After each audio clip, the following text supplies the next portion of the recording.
ఏమన్నా ఆకారంలో మార్పు వచ్చి రావచ్చేమో, కానీ బుద్ధిలోను ఆలోచనలోను చేయట్లు ఇంక ఈ మధ్యన పెట్టే మనసు వచ్చేసి ఇది వరకు ఉండేది కాదు. దేశరక్తం ఇచ్చి ఆ మార్పు వచ్చింది. అది హల్లెలూయా. ఇది వరకు దమ్మిడి కూడా ఖర్చు పెట్టేవాడిని కాదు దేవునికి స్తోత్రం. అలాగ ఉండాలంటే మన కూడు కుక్కలకు తింటే దేశరక్తం తెలుసా మీకు? ఇలాగ వస్తాయి, ఇలాగే అయిపోతాయి. నేనేమంటానంటే మనం లోబడితే దేవుని ఆశీర్వాదాలు లోబడు. సంగమా, ప్రభు మాట్లాడుతున్నాడు. ఇవి ముందు కూర్చున్న వాక్యం వింటున్నారా? నువ్వు దేవునికి లోబడాలి, నీ ఆత్మీయ దైవజనుకు లోబడాలి, కట్టుకున్న నీ యజమానుకు నువ్వేమవ్వాలి? లోబడాలి. లోబడుట చేతనే నిన్ను నువ్వేం చేయాలి? అలంకరించుకోవాలి. నాలుగవదిగా మనం చూసినప్పుడు దేవుని బిడ్డలారా, అపోస్తుడైన పౌలు తిమోతి రాసిన మొదటి పత్రిక 2వ అధ్యాయం 10వ వాక్యాన్ని ఒకసారి చదువుదాం. ఏడమ్మా?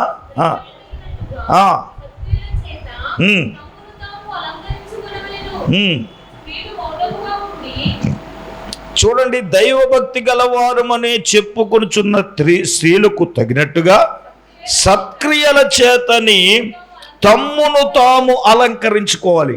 ఇది నాలుగవది. ఏంటంటే సత్క్రియ చేతే, సత్క్రియ చేతనే మనలను మనం ఏం చేయాలి? సత్క్రియలంటే అర్థం ఏమిటి చెప్పండి? సత్క్రియలంటే అర్థం ఏంటంటే మంచి క్రియలు మనలో ఉండాలి. అది ఒకను ఒకలాగా ఒకను ఇంకోలాగా చూడటం అది మంచి క్రియ. అది నీకు ఇష్టమైన వాళ్ళకేమో 2 కోడిగుడ్లు వేసేసి, నీకు ఇష్టం లేని వాళ్ళకి అన్నంలో కప్పెట్టేసుకో కోడిగుడ్డు అని పులుసు. పిల్ల గుడ్డు ఎప్పుడు అయిపోయిందే? ఉన్నాయి అందులో గుడ్లు, కింద ఉన్నాయి గుడ్లు. మళ్ళీ ఆ పాపం ఆవిడ వెళ్ళగానే ఈవిడికి ఇష్టమైన ఆవిడ వచ్చిందనుకోండి. ఇది మా నాన్న చెప్పాడు. మా నాన్న మేనత్ అంట వాళ్ళ కొడుకంట కోడిగుడ్డేసి అన్నంలో కప్పెట్టేసింది ఆ డేజర్. అది ఇది ఎక్కడో జరిగింది అనుకోకండి. మా నాన్న వచ్చేటప్పటికి అందులో ఊడిపే కనపడుతుందంట. బాబా తిను బాబా అంటుందంట. మా ఓడికి అన్నం అయిపోయింది, కానీ వాళ్ళ కొడుకు ఎప్పటికీ అన్నం అవ్వట్లేదండి. మా నాన్నకు డౌట్ వచ్చిందంట. ఎందుకు మరి? అన్నం కింద ఏముంది? మాట్లాడతలేదు ఏంటమ్మా? అన్నం కింద ఏముంది? మరి తినేస్తే. మా ఊరు దేశముద్ర చాలా సందర్భాల్లో చెప్పాడు నాన్న, ఇలా చేసిందిరా అది అని. దాని కొడుకును ఒకలాగా చూసుకుంది, నాన్న ఒకలాగా చూసుకుంది. పనేమో నా చేత ఎట్టి చాకరీ చేయించేది. సత్క్రియ అంటే మంచి క్రియల చేత మనలను మనం అలంకరించుకోవాలి. అదే దైవభక్తి గలవారు అని చెప్పుకొనుచున్న స్త్రీలకు తగినట్లుగా సంఘవధువు సత్క్రియ చేత తనను తాను ఏం చేయాలి? అలంకరించుకోవాలి. బైబిల్ గ్రంథంలో నేను అపోస్తలుల కార్యగ్రంథంలో దొరక అనే వ్యక్తిని నేను జ్ఞాపకం చేస్తాను. చూడండి, అపోస్తలుల కార్యగ్రంథంలో 9వ అధ్యాయం 36-37 వచనాలు చూస్తే, మరి యుప్పిలో తబిత అని ఒక శిష్యురాలును, ఆమె భాషాంతరముకు దొరక అనే పేరు. ఆమె సత్క్రియలను ధర్మకార్యములను బహుగా చేయుచూ ఉండేదట. ఎవరండి? దొరక అనే భక్తురాలు. ఇప్పుడు ఈమె తమ జీవితాన్ని సత్క్రియలతో ఏం చేసింది? అలంకరించుకుంది. సంగమా, నేను క్లియర్గా మీకు చెప్తున్నాను, మనం ఏం చేయాలంటే సత్క్రియ చేయాలి. సత్క్రియ చేత నిన్ను నీవు ఏం చేయాలి అంటే, సత్క్రియ అంటే ఏంటి? మంచి క్రియ. ఏ క్రియ? నేను అంటాను, ఒక వ్యక్తి కష్టంలో ఉన్నాడు, మనం ఆ వ్యక్తికి సహాయం చేయటం ఏంటి చెప్పండి? అది చేయాలి. అదేంటి? మంచి పని, మంచి పని.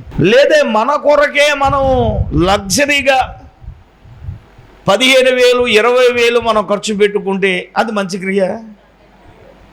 అర్థమవుతలేదు.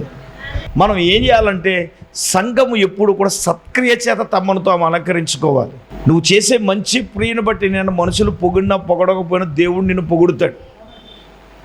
నేను ఒక మాట చెప్తాను, మంచి క్రియలు చేసినప్పుడు అందరికీ మంచివారుగా ఉండలేము. అర్థమవుతుందండి? చాలా కామెంట్లు వచ్చేస్తాయి దేవునికి. నా రియల్ రేపులు నేను అనిపిస్తున్నాను. హల్లెలూయా.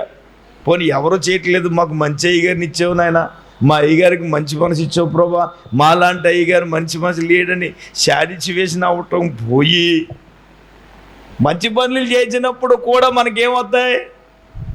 ఈ అవార్డులు కాదు, ఇవన్నీ రివార్డులే. హెచ్చరక్తవే చేసిరక్తి. కానీ దేవుడిచ్చే రివార్డ్స్, దేవుడిచ్చే బహుమానం, నేనేమంటాను క్లియర్గా చెప్తాను, సత్క్రియ చేస్తే ఈ లోకంలో నీకు రివార్డ్స్ రావు, కానీ పరలోకంలో దేవుడిస్తాడు.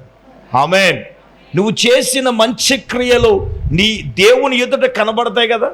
ఇప్పుడు చూడండి, ఆయన అన్నారు ఏమని, గొర్రెలు మేకల్ని ఏది చేసినప్పుడు కుడివైపునున్న గొర్రెలను చూసి ఏమన్నాడు, నా తండ్రి చేత ఆశీర్వదించబడిన వాళ్ళారా, మీ కొరకు సిద్ధపరచబడిన రాజ్యం మీరు ఏం చేయాలి, స్వతంత్రించుకోండి అని చెప్పి ఆయన ఏం మొదలెట్టాడు?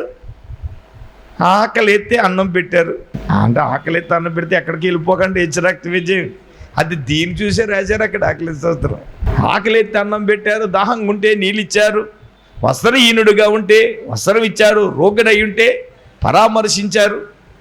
ఇన్ని చెప్తున్నాడు ఆయన. ఇవన్నీ ఏంటంటారు చెప్పని? అన్నీ మంచి పనులు అంటారా, చెడ్డ పనులు అంటారా? అన్నీ మంచి పనులే. అవన్నీ చెప్తుంటే ఎలా అన్నారు అమాయకంగా, ప్రభా నీకు ఎప్పుడు చేసాం మేమంటే, అల్పులైన సహోదరులకి వాళ్ళకి చేస్తే నాకు చేసినట్టే. ఇప్పుడు ఎత్తబడే ఈ కుడివైపున్న ఈ గుంపు సత్క్రియ చేత తమ్మును తాము ఏం చేశారు? అక్కడ ఇంకో బ్యాచ్ ఉంది, మేకల బ్యాచ్. మేకల బ్యాచ్ గురించి మనకెందుకంటే హెచ్చరక్త విజయం. కానీ ఒక ప్రశ్న అడుగుతాను, నువ్వు మేకల బ్యాచీలో ఉన్నావా, గొర్రెల బ్యాచీలో ఉన్నావా?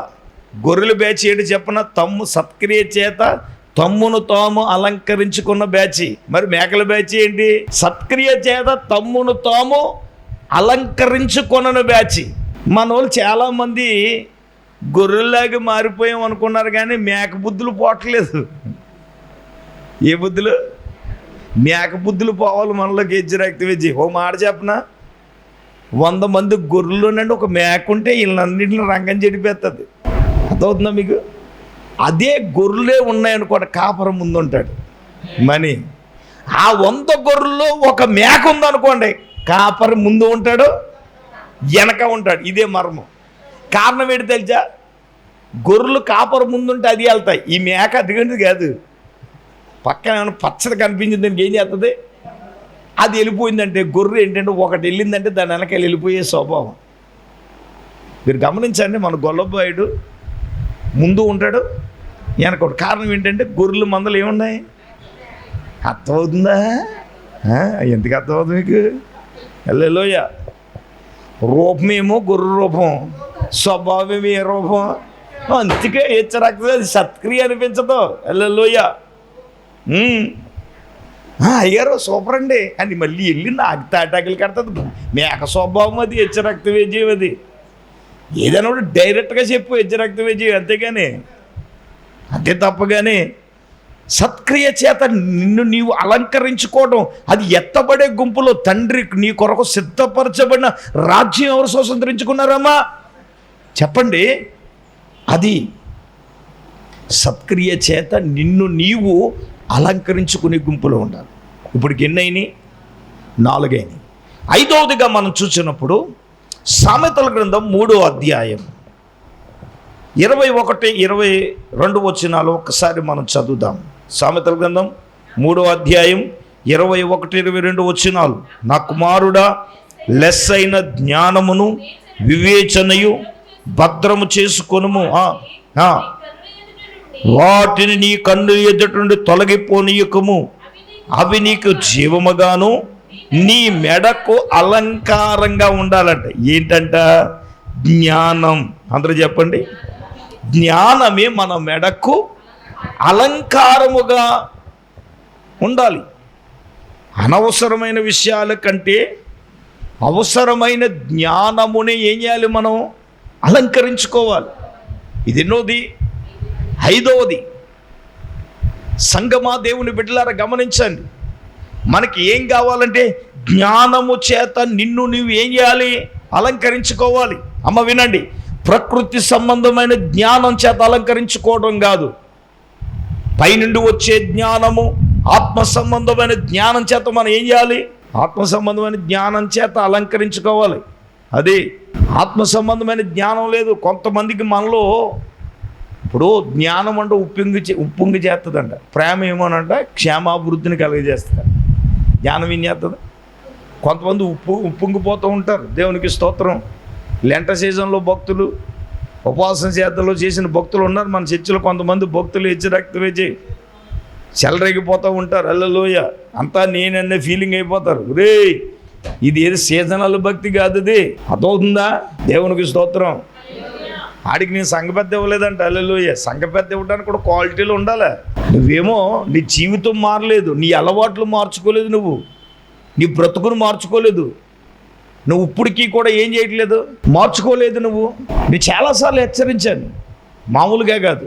నాన్న నీ జీవితం మార్చుకోకపోతే, నీ బ్రతుకు మార్చుకోకపోతే,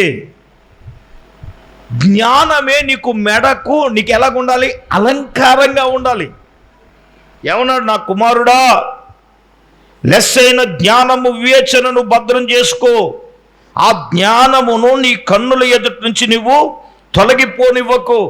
ఆ జ్ఞానమే నీకు జీవముగాను నీ మెడకు అలంకారంగా. ఏ జ్ఞానం ఉండి? లోక సంబంధమైన జ్ఞానం కాదు, అది మనిషిలో చాలా ఉంది. అది కాదు సుమా, దైవికమైన జ్ఞానము చేత నిన్ను నీవు ఏం చేయాలి? అలంకరించుకోవాలి. దైవిక సంబంధమైన జ్ఞానం కలిగి ఉన్న అన్నింటినీ వివేచిస్తాడు. వివేచించడా? చెప్పండి, వివేచిస్తాడా లేదా? అర్థం చేసుకుంటాడా లేదా? కొంతమందికి ఎంత చెప్పినా అర్థం చేసుకోరు. నేను పట్టుకున్న కుందేలకు అయ్యగారు మీరేం చెప్పండి, నేను అనుకున్నట్టు జరిగిపోవాల్సిందే. ఒరే నాన్న, నువ్వు అనుకున్నది దేవుడు అనుకుంటున్నాడో లేదని వివేచించాలా లేదా? నువ్వు నా దారి రహదారి అంటే నేనేం చేయను, చివరికి నీకు మిగిలేదేంటి? గోదారా? అయ్యి బాబు ఎంత బ్రహ్మానంగా చెప్తున్నారండి. అంటే గోదాట్లకి వెళ్ళిపోతారా? ఏమ్మా నీ దారి రహదారి అయితే గోదారా? అయ్యి బాబోయ్, నీ దారి రహదారి కాదు, గోదావరి అంతకంటే కాదు. మనం వెళ్ళవలసిన దారి ఒకటి ఉంది, అది అసలైన దారి. నువ్వు గోదావరిలో ఎత్తుక్కుంటానంటే రక్త విజయం. మరి నేనేం చేయను? మరి ఇప్పుడు మనకైతే గోదావరి ఉంది, మరి గోదావరి లేని వాళ్ళ సంగతి ఏంటి అబ్బాయి?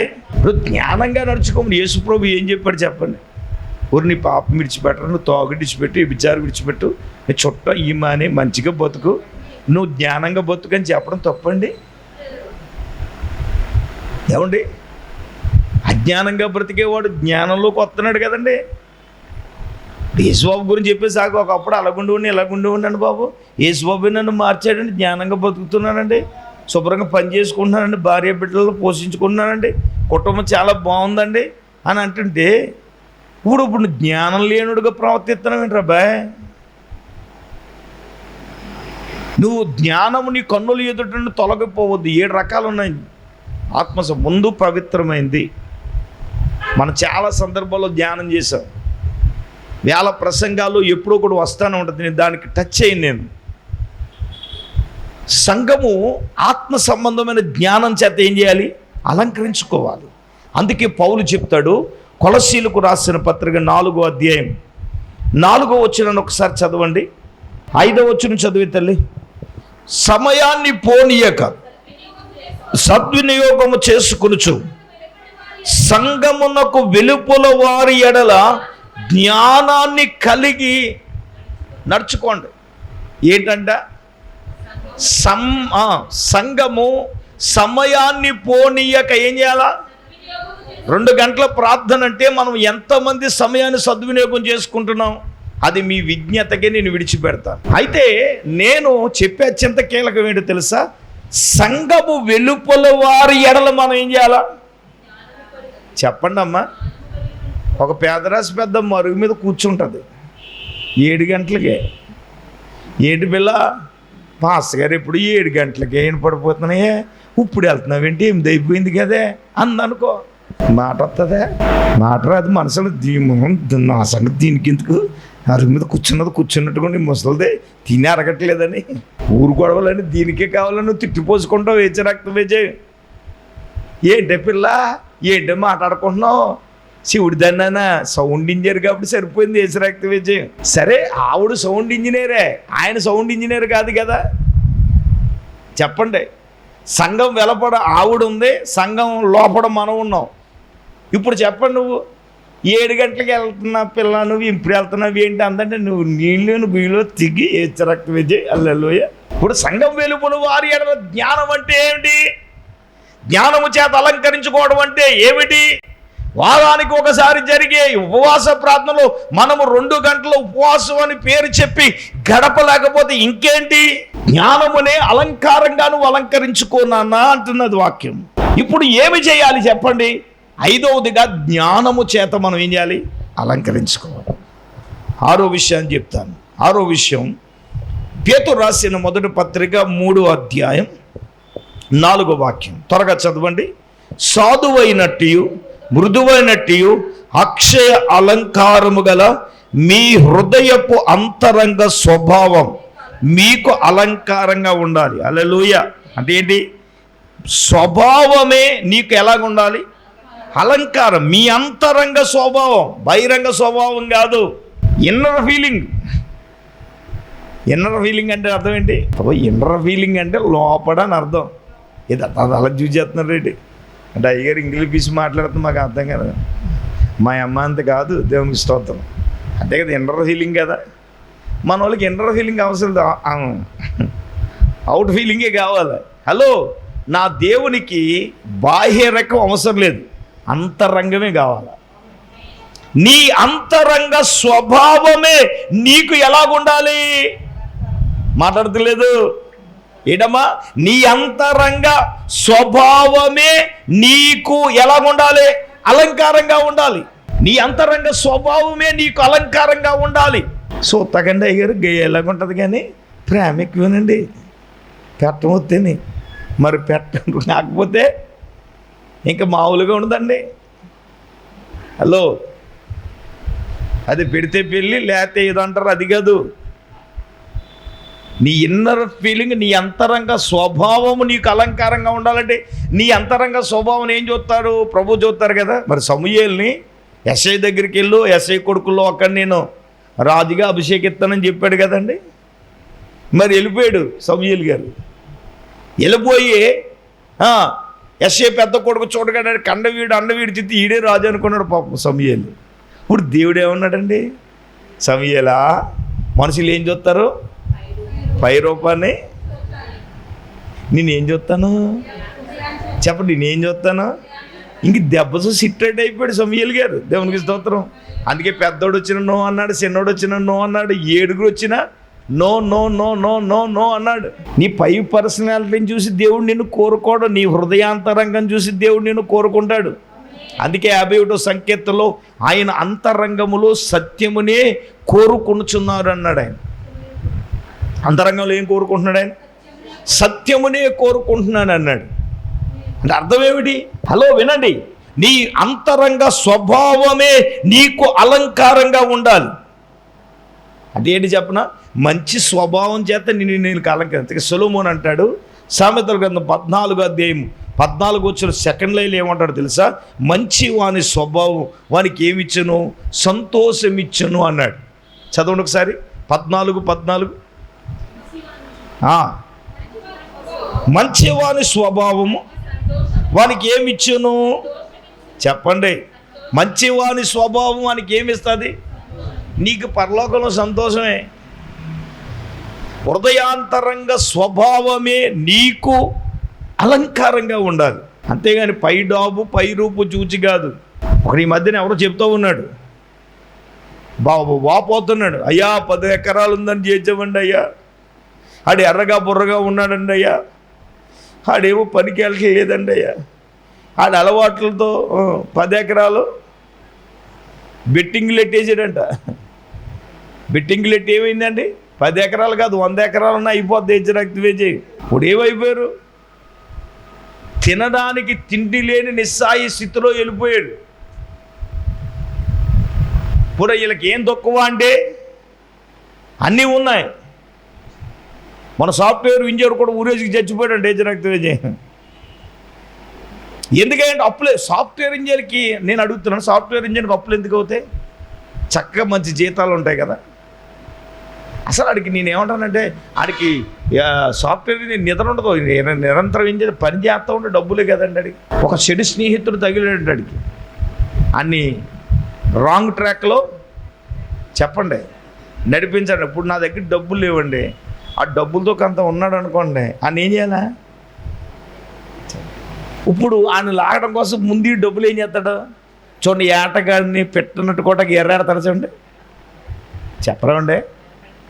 ఆయన లైన్లో లాగడానికి వీడు ఎర్ర ఎత్తాడు యజ్రక్త విజయ్, ఎర్ర ఇక పడిపోయాడు యజ్రక్త విజయ్. ఇప్పుడు వీడి జోబులో ఆడి జోబులోంచి లాగేస్తాడు.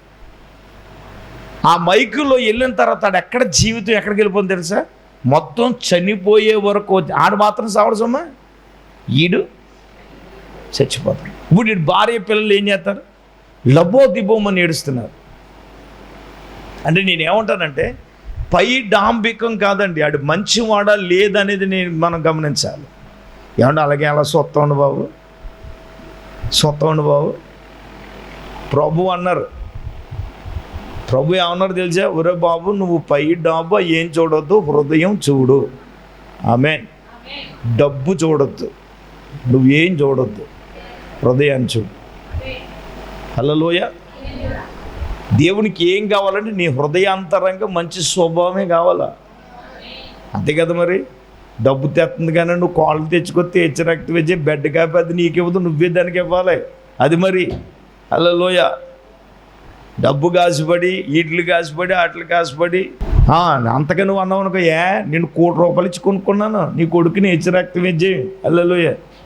ఇంక మరి అదొకటి నిజమంటే ఎక్కడో జరిగిన సంగతిన హెచ్చరక్తి వెజ్జి. మీ అన్నదంట అత్తగారు, అప్పుడు నోటు త్వరత ఎక్కువైపోయి పువ్వులో పెట్టి చూసుకుంటున్నదంట. అమ్మాయి విన్నావా? ఎలాగా మీ అమ్మాయిని చెప్పండి, పూల్లో పెట్టి చూసుకుంటామనే మాట ఏమైంది? నువ్వే అన్నావు కదా మరి. అవును, మరి వీడియో తీసారు, రికార్డింగ్ ఉంది, మరి ఇవిడ అబద్ధం ఆడతాకి లేదు. మరి మన వాళ్ళు ప్రతి దానికి ఇప్పుడు వీడియో తీస్తున్నారా? దేవునికి స్తోత్రం. మరి అదిగే ఇగో ప్రతి దానికి ఇగో నువ్వు అన్నావని చూపిస్తుంది. మరి ఇప్పుడు ఏం చేస్తుంది అత్తగారు అవ్వకపోతేని? కన్నా మంచి స్వభావం ఉన్న వాళ్ళు చేర్చుకోండి, హెచ్చరక్తి వేజి. అన్నీ ఉండి మనశ్శాంతి లేకపోతే ఏంటి సొమ్మా? అంతే కదా. మరి ఈ రోజున ఏముంది? ఏమీ లేకపోయినా మనశ్శాంతి కావాలి. మనశ్శాంతి కావాలంటే మంచి స్వభావం ఉన్న వ్యక్తి ఉంటే చాలు. వాతావరణం అన్నీ అలాగే ఉంటాయి. దేవుడు కోరుకునేది అదే, నీ అంతరంగ స్వభావం చేత నిన్ను నీవు ఏం చేయాలి? అలంకరించుకోవాలి. చివరిది 7వది అక్కడే ఉంది. 5:5 కూడా చదివాడు. పేతురు రాసిన పత్రిక 5వ అధ్యాయం 5వ వచనం. ఈ మాట చెప్పినట్టు ముగిస్తాను. 5:5 చదవండి. మీరు పెద్దలకు లోబడిన మీరందరూ ఎదుటి వాని ఎడల దీన మనస్సు అనే వస్త్రాన్ని ధరించుకుని మిమ్మును అలంకరించుకొనండి. దేవుడు అహంకారులు ఎదిరించి దీనులు కృప. ఇప్పుడు ఏం చేయాలంటే దీన మనస్సు ఏం కావాలి చెప్పండి? దీన మనస్సు చేత నిన్ను నువ్వేం చేయాలి? మాట్లాడతలేదు ఏంటండి? దేవుని బిడ్డలమైన మనము దీనులుగా దీన మనస్సును అలంకారంగా మనం ఏం చేయాలా? ధరించుకోవాలి. ఇది అచ్చమైతే దీనత్వం అంటే తగ్గింపు కావాలి. తగ్గింపు ఎక్కడ ఉందో? తగ్గేదే లేదంటున్నారు. అత్తగారు తగ్గదు, కోళ్ళు తగ్గదు. ఇద్దరు తగ్గకపోతే కొంప రోడ్డు మీద ఆడుతుంది. ఇంకంతకన్నా ఏం జరుగుతుందా? ఏంటంటే బాబు అత్తగారు కోళ్ళ మీద టార్గెట్ వేసారంటే అది ఎవరైనా కానివ్వండి, తోడుకోళ్ళైనా అన్నదమ్ములైనా ఏమండి, ఆల్మోస్ట్ ఎవరైనా కానీ ఇప్పుడు తగ్గకపోతే ఏమవుతుంది? హలో, నేను తగ్గనండి తగ్గాలి. మనం ఎటువంటి వాళ్ళమైనా నీ స్థాయి ఎంతైనా ఒకటి నువ్వు తగ్గించుకున్నంత మాత్రం నువ్వు చిన్నదాని అయిపోవు తెలుసా? దేవునిలో నీ తగ్గింపే కదా. ఇప్పుడు యేసు ప్రభువే పాదాలు కడిగేసాడు శిష్యుల పాదాలు. ఎక్కడికి అడిగేది లేదమ్మా? చెప్పరా ఉండే పేతురు గారు, ప్రభా నువ్వు పాదాలు కడగడారు. నేను కనుక నీ పాదాలు కడగకపోతే నీకు అక్కడ నీకు పాత్రత లేదని చెప్పాడు కదా. అలాగంటే ఒళ్ళంతా కడిగే అన్నాడు. ఒరే, స్నానం చేసినాడు ఎవడైనా ఏడా స్నానం? రక్షణ పొందినాడు కాళ్ళే కడుక్కోవాలి, అంతే కదా. మరి ఇప్పుడు యేసు ప్రభువే ఆ దీనత్వాన్ని చూపించాడు మనకు. దీన మనసును వస్త్రం చేత మిమ్మును మీరు అలంకరించుకుంటే అహంకారాన్ని ఎదిరించి దీనులకు ఏమిస్తాడు? కృపిస్తాడు. కాబట్టి 7 సంగతులు మన దైనందిన జీవితంలో మనం వీటిని అలంకరించుకుందాం. ప్రభు రాకడ కొరకు ఎత్తబడే గుంపులో మనం ఉందాం. దేవుడు ఆ విధంగా మనం కోరుకుంటున్నాడు. అందరు కళ్ళు మూసుకొని ప్రార్థన చేద్దాం. దైవజనురాలు ప్రార్థన చేసిన తర్వాత మిమ్మల్ని ప్రార్థనలో నడిపిస్తాను. స్తోత్రం స్తోత్రం స్తోత్రం స్తోత్రం స్తోత్రం స్తోత్రం. పరిశుద్ధుడు తండ్రి, మహోన్నతుడా, నీకు వందనాలు, స్తోత్రాలు ప్రభా. ఈ రాత్రికాల సమయంలో తండ్రి నీ దాసులను అభిషేకించి ప్రభా, నాయనా నా తండ్రి వధువు సంఘము ప్రభా వేటితో అలంకరించుకోవాలో నాయన, ఎటువంటి అలంకరణ ఉండాలో ప్రభా, 7 విషయాలు ఈ రాత్రి మీరు మాతో మాట్లాడారు తండ్రి. నీకు వందనాలు నాయన. అయ్యా నాయన, ఉపదేశాన్ని ప్రభా నాయన అలంకరణగా మేము నాయన తండ్రి అలంకరించుకోవాలని యేసయ్యా నీకు స్తోత్రాలు ప్రభా. అలాగే నాయన రక్షణ చేత నాయన అలంకరించుకోవాలని ప్రభా, అయ్యా యజమానుడికి నాయన లోబడుట ఉండు చేత ప్రభా అలంకరించుకోవాలని నాయన నీకు స్తోత్రాలు. యేసయ్యా నా ప్రభా, సత్క్రియలు చేత మమ్ములను మేము అలంకరించుకోవాలని ప్రభా, అయ్యా ఈ రాత్రి నీ వాక్యము ద్వారా మీరు మాతో మాట్లాడారు తండ్రి. అయ్యా నాయన, అటువంటి పరిశుద్ధమైన అలంకరణ మీరు మాకు దయచేయండి ప్రభా. నీకు వందనాలు తండ్రి. యేసయ్యా నీకు స్తోత్రాలు ప్రభా. దీన మనసు అనే అలంకరణ నాయన మీరు మాకు దయచే తండ్రి. నీకు వందనాలు. సత్క్రియల చేత మేము అలంకరించుకోవాలి ప్రభా. అయ్యా నాయన నా తండ్రి నీకు స్తోత్రాలు. అంతరంగ స్వభావాన్ని ప్రభా, అయ్యా నా తండ్రి నీకు స్తోత్రాలు ప్రభా, మేము అలంకరించుకోవాలి తండ్రి. నీకు వందనాలు. యేసయ్యా నీకు స్తోత్రములు ప్రభా. ఇటువంటి ఆత్మ సంబంధమైన నాయనా నా ప్రభ అలంకరణ నాయనా నీకు స్తోత్రాలు మాలో ఉండటానికి సహాయం దయచేయండి నాయనా. అయ్యా మంచి జ్ఞానముతో ప్రభు అలంకరించుకోవాలని నాయనా. అయ్యా నా తండ్రి ఆత్మ సంబంధమైన జ్ఞానము, దైవికమైన సంబంధమైన జ్ఞానము, అయ్యా పై నుండి వచ్చే జ్ఞానము పవిత్రమైనదని ప్రభా. అయ్యా జ్ఞానము చేత ప్రభా మమ్ములు మేము అలంకరించుకోవాలని నాయనా ఈ రాత్రి ప్రభా నీ వాక్యము ద్వారా మీరు మాతో మాట్లాడారు తండ్రి. నీకు స్తోత్రాలు నాయనా. అయ్యా నాయనా దీన మనస్సు నాయనా మాకు అలంకరణగా ఉండాలి ప్రభా. నీకు స్తోత్రాలు తండ్రి. విత్తబన్ని మాటలు ప్రభా మా హృదయాల్లో భద్రపరుచుకుని వధువు సంఘములో ఉన్న మేమందరము కూడా నాయనా అయ్యా నా తండ్రి ఇటువంటి పరిశుద్ధమైన ఆత్మ సంబంధమైన నాయన అలంకరణ మేము కలిగి ప్రభా అయ్యా నాయనా నీలో నాయనా మేము బ్రతకటానికి జీవించడానికి సహాయం దయచేయండి ప్రభా. ఈ రాత్రికాల సమయంలో విత్తబన్ని మాటలు మా హృదయాలలో నీరు కట్టి ఫలింపజేసి కూడి వచ్చిన ప్రతి ఒక్క బిడ్డని పేరు పేరున దయతో జ్ఞాపకం చేసుకుని మీరే మహిమ పొందమని యేసయ్య పరిశుద్ధ నామములో ప్రార్థన చేసి అడిగి వేడుకొంచున్నాం మా పరమ తండ్రి, ఆమేన్.